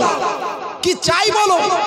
সুন্দরী নারী বিয়ে করতে চাও, আমাদের আরবের সেরা সুন্দরী নারীর সঙ্গে তোমার বিয়ে দাও।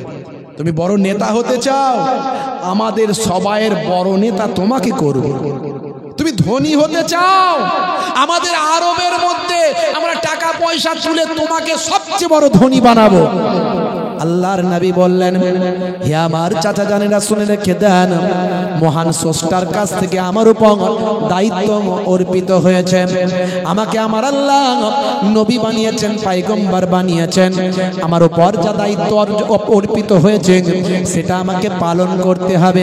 এই পালন করতে গিয়ে যদি আপনারা বাধা দেন, আমার এক হাতে যদি সূর্য দেন আর এক হাতে যদি চাঁদ দেন, তারপরেও আমি আল্লাহর নির্দেশনা ছেড়ে দেব না। দেখেছেন ভাইরা আমার, ঈমান কাকে বলে? সেই ঈমানকে মজবুত করুন, নামাজি হয়ে যান। আজ থেকে প্রতিজ্ঞা করুন নামাজ ছাড়বেন না। আজ থেকে প্রতিজ্ঞা করুন নবীর সুন্নাত ছাড়বেন না। যে ব্যানারগুলো টাঙিয়েছে, এই ব্যানারগুলো অনেক জায়গায় আমরা দেখছি ছিঁড়ে যাচ্ছে, মানে ছিঁড়ে এবার পড়ে যাবে। এই নবীর ভালোবাসা? টাঙানোর বেলায় টাঙিয়ে দিলাম আর নবীর নাম রাস্তায় পড়ে থাকবে, গড়াগড়ি খাবে।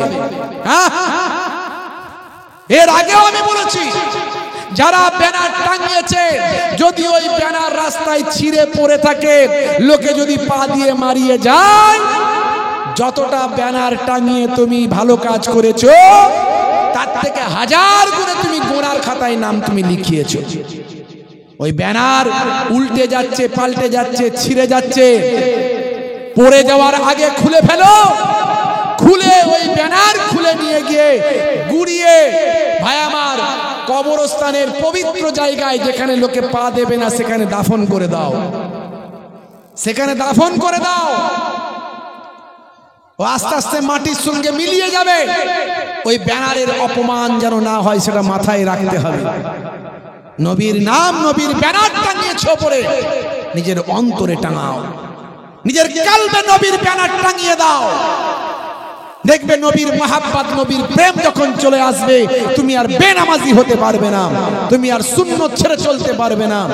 কদিনের দুনিয়া, আজ মারা গেলে কাল 2 দিন হবে, 3 দিন পরে কেউ খবর রাখবে না। তুমি নবীর হয়ে যাও, কারণ কবরে তোমাকে বাঁচাতে যদি কেউ আসে, একমাত্র দয়ার নবী আসবে সেদিন। হাসরের ময়দানে যদি কেউ বাঁচাতে আসে, সবচেয়ে আগে তোমার নবী তোমাকে বাঁচাতে আসবে। তাই নবীর প্রেমকে নিয়ে আসো, নবীর মহাব্বত নিয়ে আসো, নামাজি হয়ে যাও, সুন্নতওয়ালা হয়ে যাও।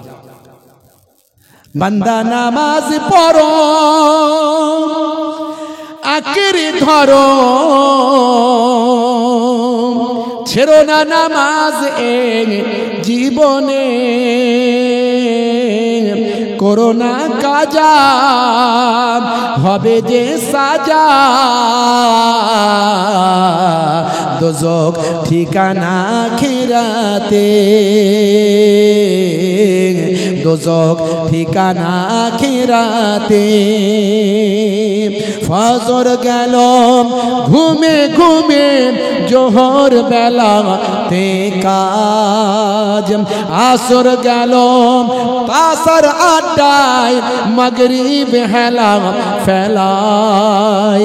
নামাজ তোমার সঙ্গের সাথী, নামাজ হলো ঘরের বাতি, নামাজ বিনা এই দুনিয়ায় সবই যে বৃথা। বান্দা নামাজ পড়ো, আঁকড়ে ধরো, ছেড়ো না নামাজ এই জীবনে, করো না কাজা, হবে যে সাজা, দোজখ ঠিকানা আখিরাতে, দোজখ ঠিকানা আখিরাতে।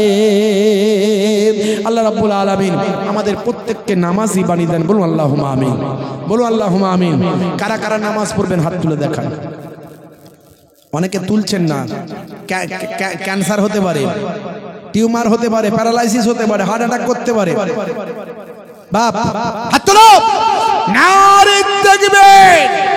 সিলসিলা হক ফুরফুরা শরীফ, সিলসিলা হক মুজাদ্দিদুজ জামান, পীরনগর হরিণখোলা দরবার শরীফ, হরিণখোলা দরবার শরীফ, নারে তাকবীর। মাশাআল্লাহ। আল্লাহ রাব্বুল আলামিন আমাদের প্রত্যেককে নামাজি বানিয়ে দেন। বলুন আল্লাহুম্মা আমিন।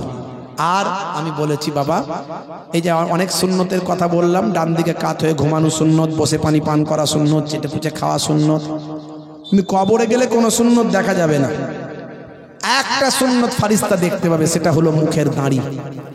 অনেকে দাড়ি রাখতে লজ্জা পায়, আমি বলি লজ্জা পাওয়ার কিছু নাই। বড় রাখতে যদি অসুবিধা মনে হয়, ইমানি শক্তি এখন সে জায়গায় পৌঁছায় না, ছোট রাখো, ছোট রাখুন। এখন দাড়ি তো ফ্যাশন, লোকে এখন ফ্যাশন মনে করে দাঁড়িয়ে রাখছে।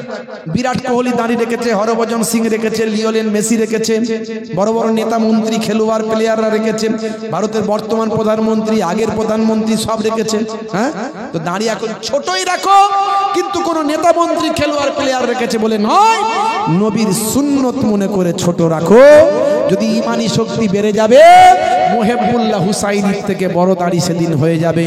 কিন্তু তার আগে যদি মারা যাও, কবরে দেওয়ার পরে মুনকার নাকির ফারিস্তা এসে দেখতে পাবে, বলবে মান রব্বুকা, দেখতে পাবে নবীর ভালোবাসায় ছোট হলেও দাড়িটা রাখা হতে পারে, ওই দাড়িটাই হবে তখন নাজাতের জারিয়া।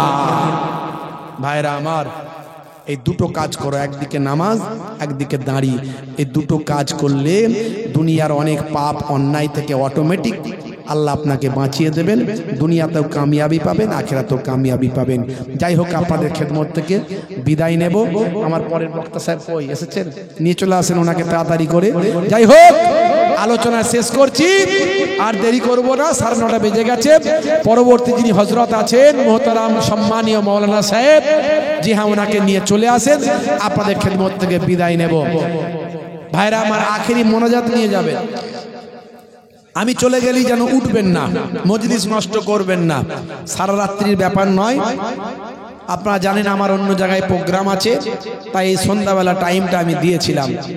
তা আলহামদুলিল্লাহ ধীরে স্থির ভাবে আপনারা শুনলেন। এই আমুলিয়া এলাকা আমার খুব ভালোবাসার জায়গা। এখানে ওই আমাদের কামরুল সাহেবরা আছে, মাহবুব ভাইরা আছে, তারা এখানে বারবার প্রোগ্রাম করেছে। আমরা এখানে বারবার ওই বাজারে প্রোগ্রাম করেছি বিভিন্ন। এই আমুলিয়া এলাকার মানুষ সবসময় সহযোগিতার হাত বাড়িয়েছেন। আগামী দিন আবার প্রয়োজন যদি হয়, অন্যায়ের বিরুদ্ধে প্রতিবাদ যদি আমরা এখানে করি, কোনো রকম আমরা কোনো বার্তা দেওয়ার চেষ্টা করি, আপনারা সব থাকবেন তো নাকি? যেমন ছিলেন তেমন থাকবেন তো? বলুন ইনশাআল্লাহ। ভাইরা আমার, প্রয়োজনে আপনাদের সচেতন করব। এই এসআইআর বলা যায় না, এসআইআর নিয়ে একটা প্রোগ্রাম এখানে করার চেষ্টা হতে পারে, আমি আলোচনা করব ভাইদের সঙ্গে। ভয় পাওয়ার কিচ্ছু নাই, যদি একান্ত এসআইআর হয় আমাদের আপত্তি কিছু নাই, হোক কি আছে হোক। আরে আমরা তো আর সেই বাংলাদেশ পাকিস্তান থেকে আসিনি, আমাদের বাপ 14